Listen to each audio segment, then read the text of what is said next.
couple of years ago, we both were retired and we discovered how we love to travel by car, and we call that the Silver Trails, by train, and we call that the Silver Rails. And our favorite form of travel is by cruise ship, and of course, that's the Silver Sails.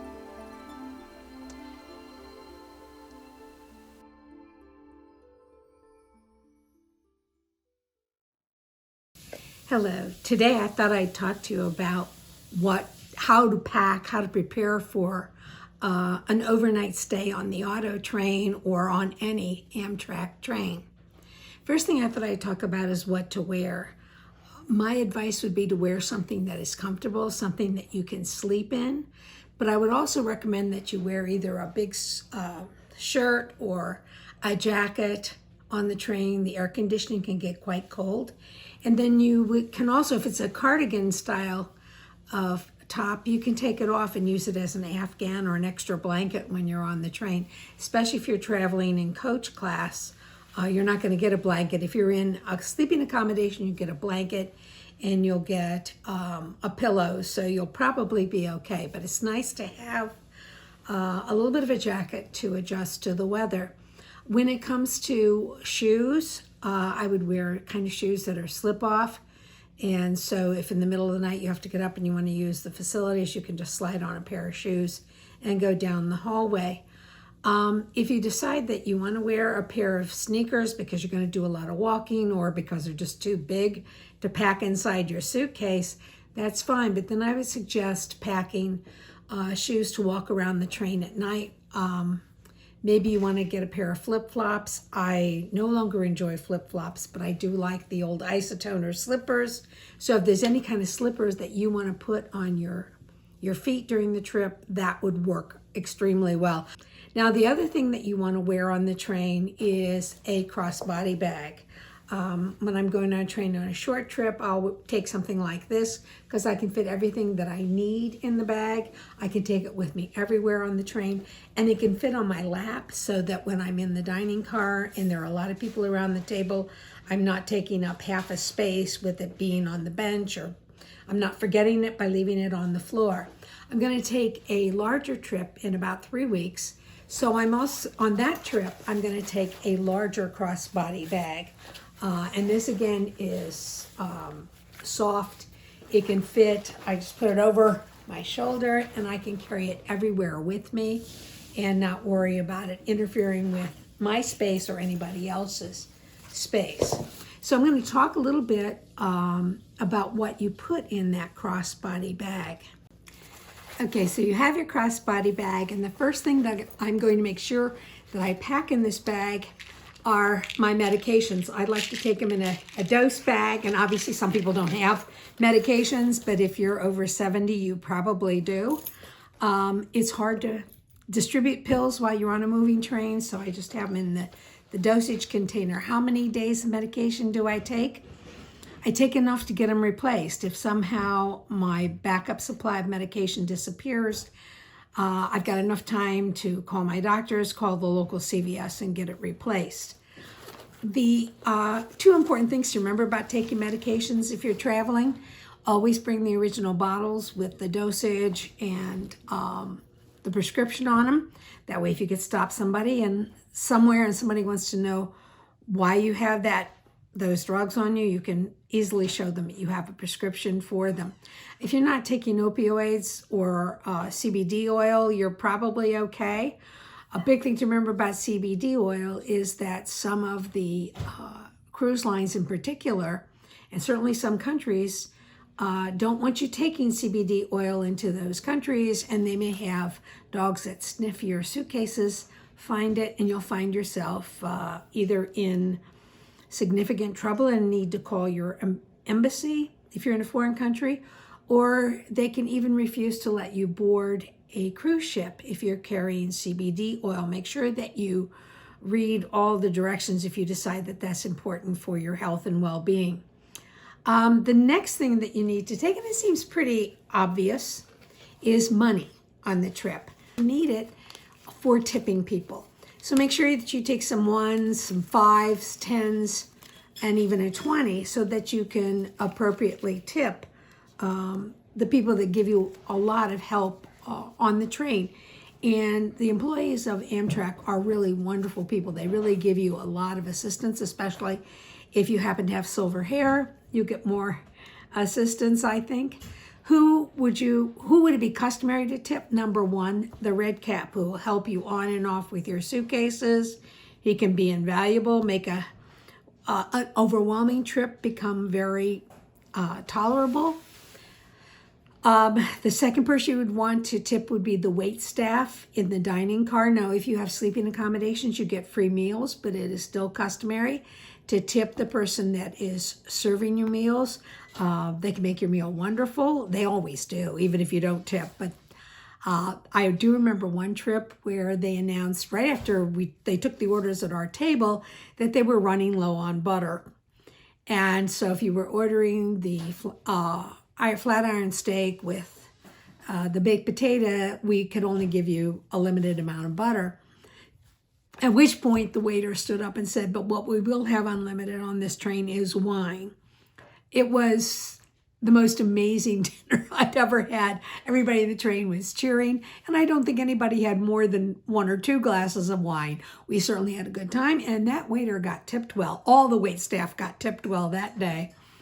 Another person that you want to tip is if you go in the cafe car and you buy an extra beverage or whatever, you're going to want to leave a tip. They'll have a tip jar sitting out for you. The other thing you need to know about the cafe car, and something you want to carry on your crossbody bag, is a credit card. Here's my Amtrak credit card. They only take credit cards. Now, you can use any credit card that you have. They'll take most credit cards, Discover, Visa, MasterCard. But if you want to leave a tip, you leave the tip in cash. The final person that you'd want to tip is your steward. Your room steward is wonderful. He will put down your bed. If you're in a situation where you're uncomfortable walking in the train and you still would like to have dinner, they will go and take your order and bring your dinner back to you. If it's customary, if the steward does something above and beyond, to give them a tip at that time, but generally to tip them as you get off the train. What else would I pack besides money and a credit card? I would pack a driver's license. It's always good to travel with the driver's license. And if part of your trip, and our next trip will be going to Fort Lauderdale, we'll be catching a cruise ship, if you need to take your passports, you're going to want to also make sure that your passports are put inside your crossbody bag, because they cannot be replaced quickly, and you want to keep these on your person at all times. And the reason you want to keep all these things on your person is because you cannot, even if you have private accommodations, you cannot lock your room if you're not in it. If you're in the room, it's very easy to latch the door and you're safe, sound.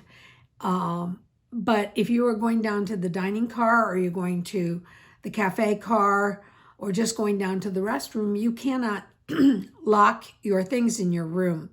So you want to make sure that you keep things that would absolutely be devastating and would ruin your vacation if they're taken.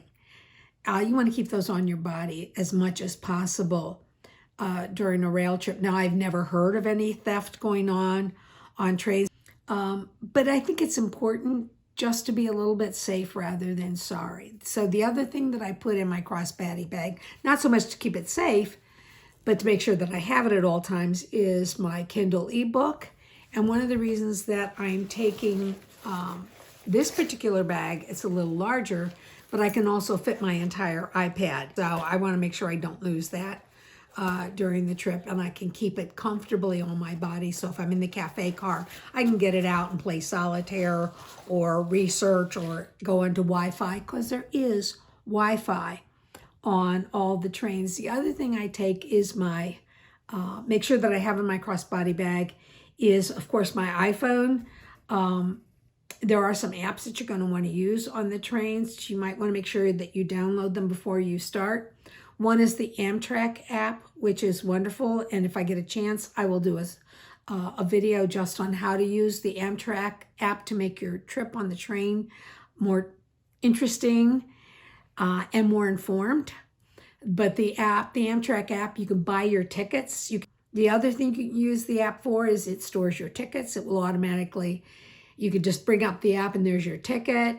Or it will automatically send it into your wallet. If you don't have Wi-Fi access at the time, it will go ahead and show your ticket. The third thing you want to use it for is it can show status of your train, either the train coming in or the train that'll be going out tomorrow morning, so you know exactly whether that train is running late. I find that particularly helpful if I'm taking the auto train. The other app I use on my phone a lot while I'm on the train is the weather app. Before I get on the train, I can find out what the weather's going to be like where I'm going, and I can decide whether I'm going to have a lighter cotton shirt or whether I'm going to go with something fleece. I can also tell me the weather of where I am, but I can also stick my nose out the window to figure out what that is. The other important time I like to use the weather app is if I happen to wake up in the middle of the night and maybe the train stopped, maybe it's not, but I want to find out what's going on. I can just tap on the weather app and it brings up my location. It'll tell me whether I'm in Jessup, Georgia or Jacksonville, Florida. And it will also tell me what time it is, where I am, and what the weather's like there. The third app that I really like to use on the phone if I'm traveling, period, is the Find My app. The Find My app can be used. My husband and I have our phones linked. So if one of us leaves our phone somewhere, we can look at the other person's phone and find out where the phone was left. We can find my phone. I can use it to find my iPad. So I guess if somebody would take your phone or take your iPad, you can at least figure out where they are. The other thing that I'm going to be using for the first time in this trip is an AirTag. And you can put these in your luggage. You can put them in your purse. You can put them on your child, on your dog. And anytime that the AirTag is near a phone, it has an encrypted message that it sends across the other person's, just anybody's phone, and sends it to your phone. So if you turn it on, it will tell you where this AirTag is. So it's not like the old tiles, which only tell you if you're within a couple hundred feet. It'll tell you within thousands of miles. I'm going to be using them this trip on my luggage because we're going to be traveling on a cruise ship, several cruise ships, in fact. And we're going to be traveling around Europe. So it will be nice to know where various things are. And I'll try to put together a video on how to activate an AirTag and how to name them and put them in your suitcase and stuff. So we'll see if I get that done. So those are kind of the important things that you want to take in your crossbody bag so you can make sure that you have ready access to it and also that it's secure and you don't have to worry about somebody taking things that would absolutely destroy your trip if they were taken. So now we're going to talk about your carry-on bag that you want to take on the trip. Now it's time to pack our carry-on bag or our go-to bag. So I usually use a bag that's something like this. I like this bag because it has handles to make it easy to pick it up off the floor. It also has a trolley sleeve, so I can put this over the top of my rollerboard luggage. So when I'm traveling to the train station or getting off the train, I get my checked baggage back. I can just slide this over and that's one less thing to carry. But I also like it, and I find it mandatory to have a shoulder bag, a shoulder strap, because the train is a moving vehicle and I want to be able to have my hands free. So if I need to touch the sides, or also keep in mind that the aisles in trains are narrow.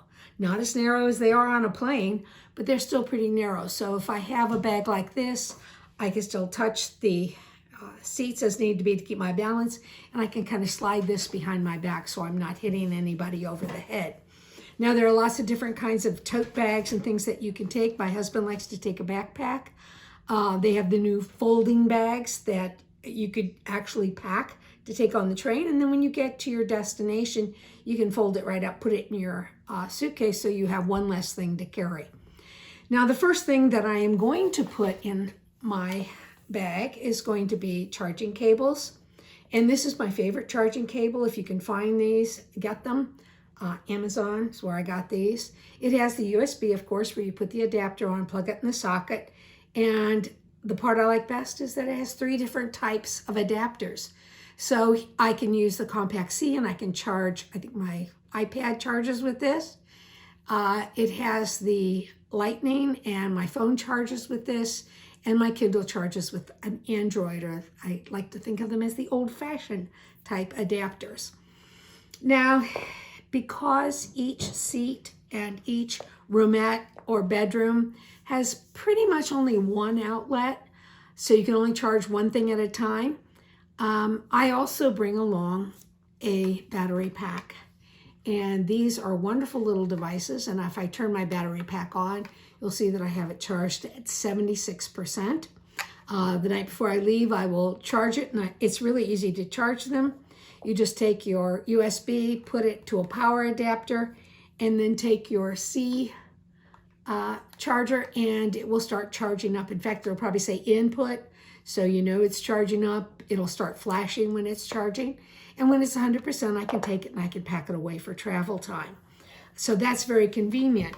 Now, the big problem that you have when you are traveling with electronics, and who doesn't anymore, is how do I pack these in my bag? And I found a cable case. And this is really just a travel necessity. This one, I would like to think that I got it because it matches my carry-on bag, but I really got it because the peach was $5 and the navy was $15. I guess they ordered too many of the peach. I like the peach, and $5, it's a win. Okay, now what I can do in this, on the one side of this bag, it carries my battery pack. On the other side, it carries cables. Right now I have in this cable the iWatch charger, and I can actually plug the one end of the iPhone charger in the battery pack, and it will charge my iPhone, so I don't have to worry about bringing anything else for my iPhone. On the other side of the cable case, get this together. The other side of the cable case, I have the adapter, and I have a set of earbuds, and I can also get wireless Bluetooth earbuds in here. It also has an extra stylus for my iPad, a pen, a highlighter, and one of my newest investments, a portable straw that you can use if you want a straw on the train. And it's really very handy. I'm really happy with my $5 bargain, because one thing I discovered is this lighter case, if it's in my carry-on bag, I just open up the carry-on bag and there it is, because it reflects the light and I can see it very, very quickly. So that is handy. Now, another item that I picked up just recently to carry on my carry-on bag is this extension cord. You can plug this into, especially if your room or accommodations only has one outlet, you can plug this in over here. And you don't really need a battery pack because you can plug in all your necessary cables down here in the USB. And it also has a C charger, so that will charge my iWatch or Apple Watch. Up here it has 3 more outlets, so you could also charge your laptop or run your laptop off of it. But we happen to take a CPAP machine with us, so this means that you can not only use the CPAP machine at night, but you can also charge your various electronic devices at the same time. I got this primarily for going on cruises, because the older cruise ships do not have enough outlets for today's living.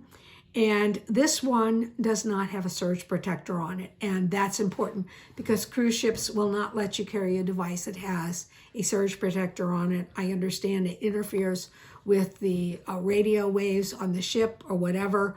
All I know, these kind are okay. So I'm going to take that on this trip, and we can run our CPAP machine and charge our devices. So the next thing we talked about was clothes. And I'd already talked about the fact that you want some kind of slippers. Put those in the side pocket inside your carry-on bag. And if you're wearing slippers, maybe you should think about, do I want to take pajamas?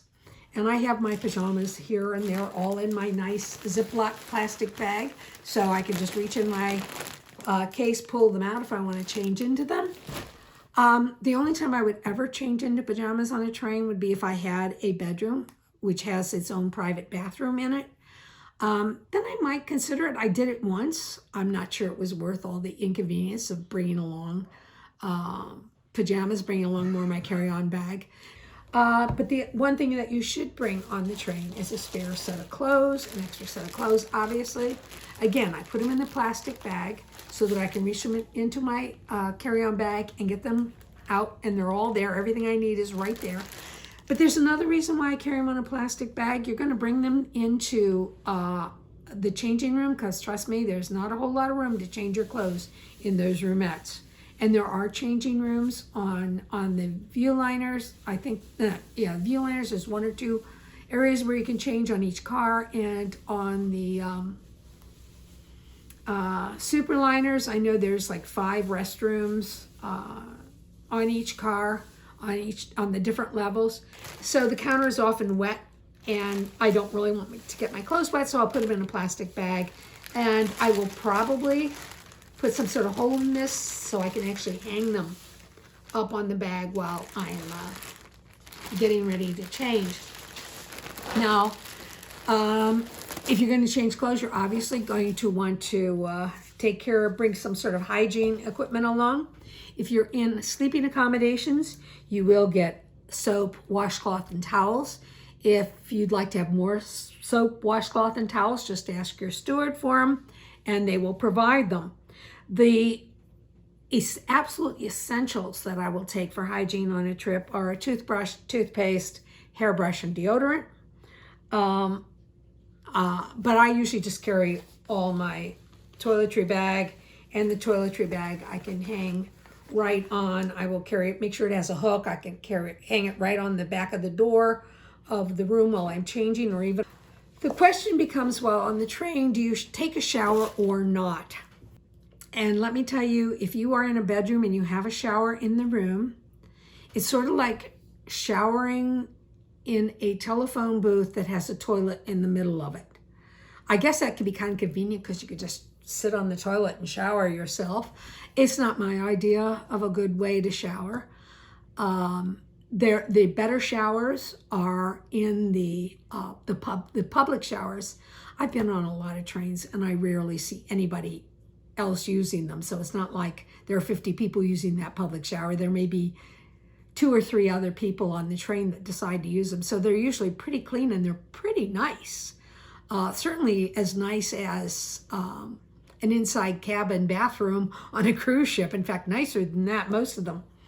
But if you decide that you really don't want to bother with a shower, or if you're in coach accommodations and there is no shower, the easiest thing to do is to get some of these washcloths, adult washcloths. I had to use them when I had surgery and I wasn't allowed to take a shower for a couple days. They're really wonderful. You just open up, and you can actually open them up. Well, generally, you can open them up with one hand. Just open them up, you take out one of the washcloths. They're pre-moistened. They smell great. They're great on the skin. And you can, with 3 or 4 of them, you can get yourself pretty clean and feel pretty fresh at the end of time. So I don't travel anywhere anymore without these, because sometimes if you're just feeling a little bit of travel dirt, these are wonderful for taking care of things. Now, the important thing to note on these is it says do not flush. And that, it seems obvious if you're home, do not flush, because it could really ruin your plumbing system. But I will tell you, on a train, the do not flush can also ruin all the plumbing system for that train, and everybody in the train is going to lose the use of the bathroom. Do not flush. If you do decide to shower, you're not given shampoo or conditioner, although I understand if you asked a steward for them, you can get them.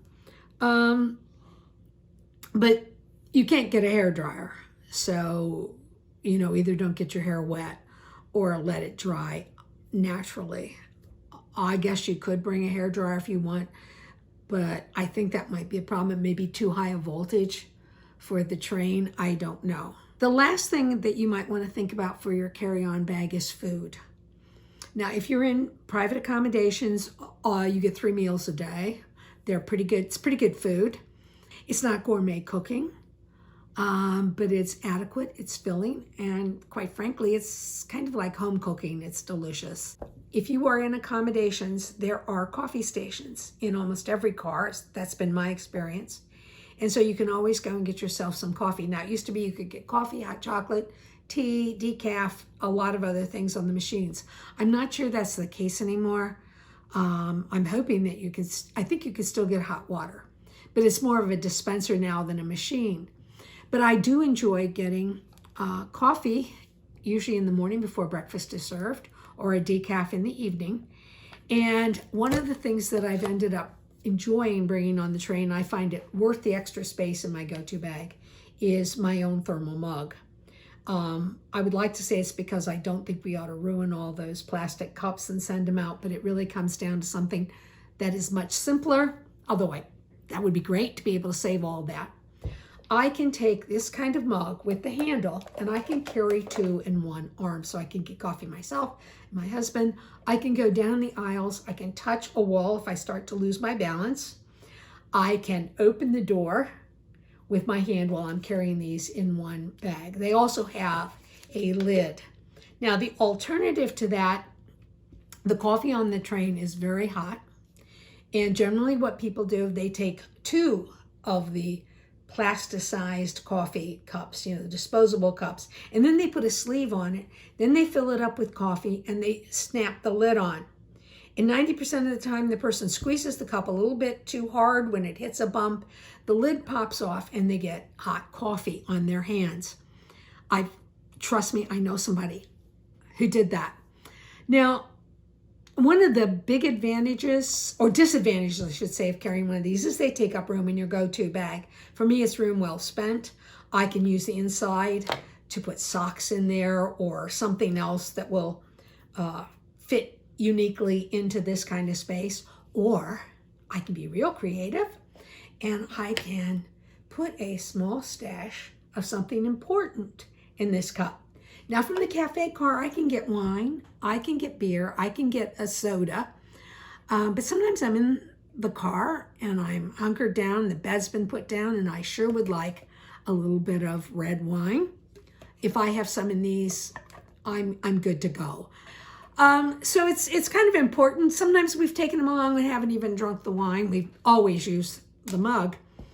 But it's nice to know you have it there. Snacks. Yes, you should take some snacks along with you. I'm going to recommend my personal favorite, Milanos, because chocolate goes with red wine and chocolate goes with coffee. And these are nice because I can have them for a late night snack, especially when I take medication and eat a little bit with it. That's my excuse. And you can also have it first thing in the morning before the breakfast cars may be open. You can have a Milano and take your medications there. There are other things we've taken. We've taken the goldfish. We've taken M&Ms. We've taken, the only thing I would recommend not taking is Cheetos or anything that kind of is going to leave a residue on your hand. If you are traveling in coach, there is a menu of things that are available to eat in the cafe car. Soon what you want to order. I have on good authority that the mac and cheese is pretty good. So, you can do that. Personally, I would probably stop and get something to eat on the train before I get on the train. Maybe get a hoagie or something. Keep in mind that you're supposed to eat it in your seat and not in the cafe car, although I do know people that have gone in the cafe car, gotten themselves a beverage, and then eaten the meal that they packed. Obviously, take snacks along with you if you're in the train. Now,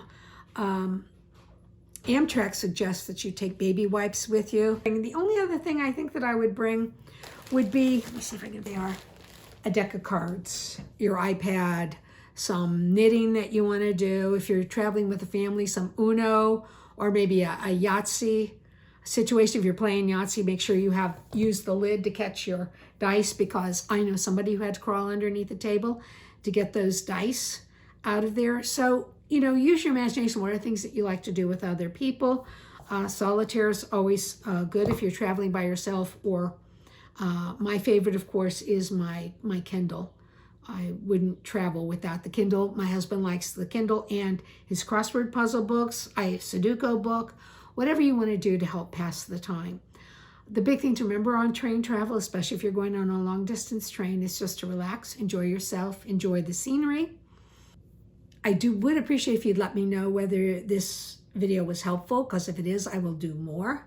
Okay, until then, silver trails to you until we meet again.